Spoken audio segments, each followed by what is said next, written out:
আসসালামু আলাইকুম সুপ্রিয় শিক্ষার্থীবৃন্দ। আজকের ক্লাসের মধ্যে আমরা ন্যারেশন ডিসকাস করব। ঠিক আছে, ন্যারেশন সম্পর্কে ডিসকাস করব। তো যারা এখন আমাদের চ্যানেলের মধ্যে নতুন, তোমরা সাবস্ক্রাইব করে নাও দ্রুত, যাতে করে সহজে ক্লাসের ভিডিওগুলো পেতে পারো। ঠিক আছে, তো আমরা স্পিচ বা ন্যারেশন কাকে বলে আমরা সবাই আগে জানবো। ঠিক আছে, স্পিচ হচ্ছে বক্তা যা কিছু বলে সেটাই হচ্ছে স্পিচ বা ন্যারেশন। ঠিক আছে, ন্যারেশন বা স্পিচ দুই প্রকার, ডিরেক্ট স্পিচ বা ইনডিরেক্ট স্পিচ। ডিরেক্ট স্পিচ মানে হচ্ছে প্রত্যক্ষ উক্তি, ইনডিরেক্ট হচ্ছে পরোক্ষ উক্তি। বক্তা যখন সরাসরি কোনো কথা বলে, ঠিক আছে, সেটা হচ্ছে ডিরেক্ট স্পিচ। আর বক্তা যখন অন্যের কথা বলে, ঠিক আছে, একটু ঘুরিয়ে বলে আর কি, সেটাকে পরোক্ষ উক্তি বলি আমরা বা ইনডিরেক্ট স্পিচ। ঠিক আছে, যে এখন আমরা আজকে ক্লাসের মধ্যে কয়েকটি এক্সাম্পল এক্সারসাইজ করবো। ঠিক আছে, দেখো এর মধ্যে প্রথম যে এক্সাম্পলটা আমি লিখছি, যে Jehin said to me, Jehin আমাকে বললো I am reading novel now, reading a novel now. এর মানে কি, জেহিন আমাকে বললো আমি এখন একটি উপন্যাস পড়তেছি। ঠিক আছে, তাহলে দেখো এখানে মধ্যে I am reading a novel now, এটা কোন ধরনের tense? Subject plus am is are plus মূলবাচক আইএনজি প্লাস অবজেক্ট। এটা আমাদের প্রেজেন্ট কন্টিনিউয়াস টেন্স। যদি নারেশনের মধ্যে প্রেজেন্ট কন্টিনিউয়াস টেন্স থাকে, তাহলে এটা চেঞ্জ দিয়ে যাবে কোন টেন্সের মধ্যে? পাস্ট কন্টিনিউয়াস টেন্সের মধ্যে। ঠিক আছে, তাহলে পাস্ট কন্টিনিউয়াস টেন্সের স্ট্রাকচার হচ্ছে subject plus was were plus মূলবাচক আইএনজি প্লাস অবজেক্ট। ঠিক আছে, ওকে, তাহলে এইটা কোন ধরনের সেন্টেন্স হইল? আমি একটি উপন্যাস পড়তেছি। ঠিক আছে, এটা এক ধরনের অ্যাসার্টিভ সেন্টেন্স। ঠিক আছে, অ্যাসার্টিভ সেন্টেন্স কাকে বলে আমরা জানি? যে বাক্য দ্বারা বর্ণনা বা বিবৃতি প্রকাশ করা বোঝা যায় কি বলে? অ্যাসার্টিভ সেন্টেন্স বলে। ঠিক আছে, তাইলে অ্যাসার্টিভ সেন্টেন্স যদি থাকে, তাহলে আমরা জানি সেইডের পরিবর্তে টোল্ড বসে, আর কমার পরিবর্তে কি বসে? দ্যাট বসে। ঠিক আছে, তাহলে আমরা প্রথমে শুরু করি।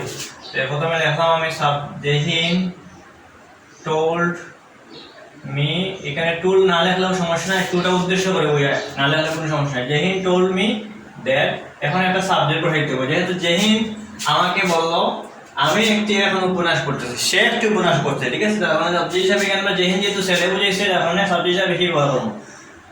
দেখলাম আমি সাবজেক্ট। তারপরে কি, এটা ছিল কোন টেন্সের মধ্যে? Present continuous. যেহেতু কোন টেন্সের মধ্যে বলছি? Past continuous. তাহলে সাবজেক্ট প্লাস ওয়াজ ওয়্যার, যেহেতু হি সিঙ্গুলার নাম্বার, যার মানে হেল্পিং ভার্ব হিসেবে ওয়াজ লিখব। যদি প্লুরাল থাকতো তাহলে ওয়্যার বসতো। ঠিক আছে, তারপরে মূল ভার্ব একটা আইএনজি যেমন আছে তেমন, তারপরে নোভেল যেমন আছে তেমন। আর যদি সেন্টেন্সে নাও থাকে, আমরা ন্যারেশনের একটা রুল জানি, নাও থাকলে কি বসে? দেন বসে। আমরা জানি টুডে থাকলে দ্যাট ডে বসে, ইয়েস্টারডে থাকলে দা প্রিভিয়াস ডে, টুমরো থাকলে দা ফলোইং ডে অথবা দা নেক্সট ডে, এরকম বসে। ঠিক আছে, তাহলে নাও থাকলে আমরা দেন হিসাবে পরিবর্তন করব। ঠিক আছে, তারপর দেখো হাসান সেইড, হাসান বলল I live many years in Dhaka, আমি অনেক বছর যাবত ঢাকা বসবাস করছি।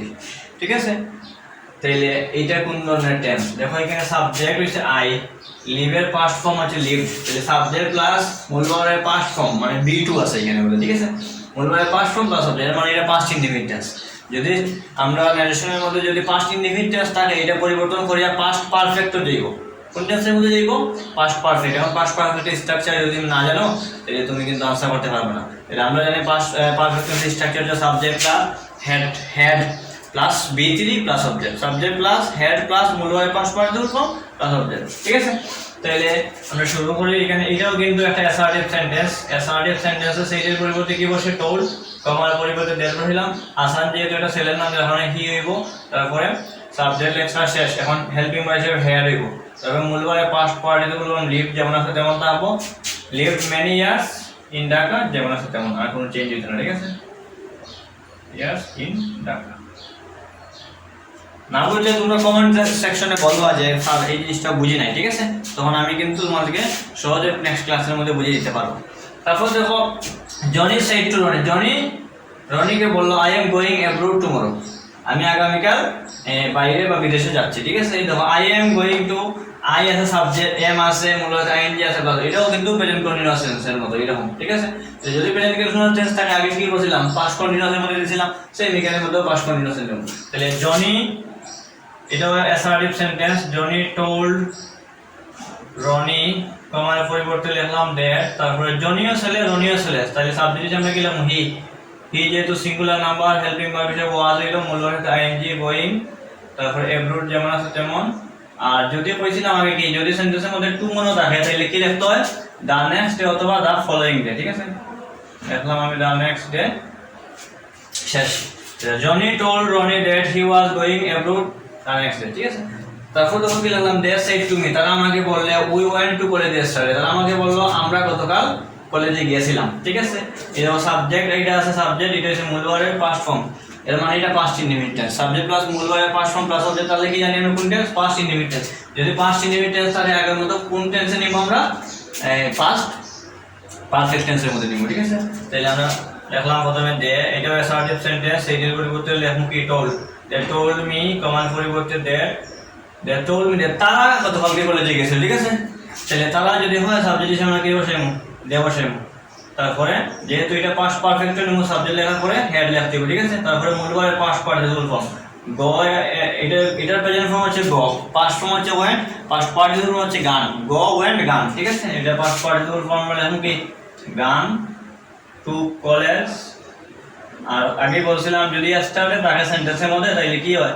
দ্য প্রিভিয়াস ডে লিখতে হয়। ঠিক আছে, যদি টু ডে থাকে তাহলে দ্যাট ডে হয়, স্টার্টে থাকলে দ্য প্রিভিয়াস ডে হয়, আর টুমরো থাকলে কি হয়? The next day. এগুলা পরিবর্তন করতে হয়। ঠিক আছে, তো আশা করি বুঝতে পারছো তোমরা সবাই। যদি বুঝে না থাকো তাহলে কমেন্ট সেকশনে বলবা যে স্যার আরো ডিপলি বুঝান। ঠিক আছে, তখন আমি আরো ইন্সপায়ার হবো, তোমাদেরও লাভ হবে, আমিও আমার একটা অভিজ্ঞতা এক্সপিরিয়েন্স হলো, পাশাপাশি আমার ওয়াচ টাইম ভালো। ঠিক আছে, তো যারা এখন আমার চ্যানেল সাবস্ক্রাইব করে নেয় দ্রুত সাবস্ক্রাইব করে নিবা। ঠিক আছে, তো ভালো থাকুন, সুস্থ থাকুন, আসসালামু আলাইকুম।